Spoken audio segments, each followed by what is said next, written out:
ভাইয়া আমি এটা পঙ্গু ছেলে ভাই, একটু সাহায্য করেন। ঠান্ডা পানি দিলে শরবতটা আরও টেস্ট ফুল হয়ে যাবে। ঠান্ডা পানি দিলাম। আর প্রিয় দর্শক, আপনি অবশ্যই ভালো লাগলে বলবেন।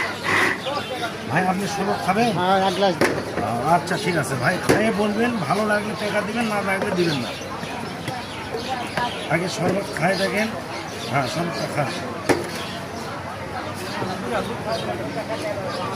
সেই রকম শরবত, মাজা কোমল এবং বাঘ বিষ ব্যথা কমে যায়। এবং এই যে এখন কাজের সময় 2 বিঘা মাটি ঘাস নিয়ে যাবেন, খুব মাজা কোমল লাগবে না। হেভি সুন্দর শরবত তো। শরবত ভালো ভাই? হ্যাঁ, চলবে। আমাদের এলাকায় আসতে পাওয়া যায় না এরকম। ও তাহলে ভালো। আর কত টাকা দাম? ভাই বেশি না, 10 টাকা দাম। এই 10 টাকার শরবত? হ্যাঁ, এত এটা সুন্দর। 10 টাকা শুরু ভাইয়া।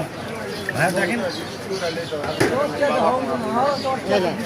আচ্ছা ঠিক আছে ভাইয়া। ভাইয়া আপনি? ও ভাই, আমার এটা পাও নাই ভাই, একটু সাহায্য কর ভাই। আচ্ছা শরবত খান ভাইয়া, এক গ্লাস। ভাইয়া শরবত খান। হ্যাঁ আলহামদুলিল্লাহ। হ্যাঁ, আপনি টাকা নাই তা কি আছে, অনেক আমরা দিই ভাই। ওই টাকার চেয়ে আপনি একটা শরবত খান না, আপনার আত্মাটা শান্তি পাবেন।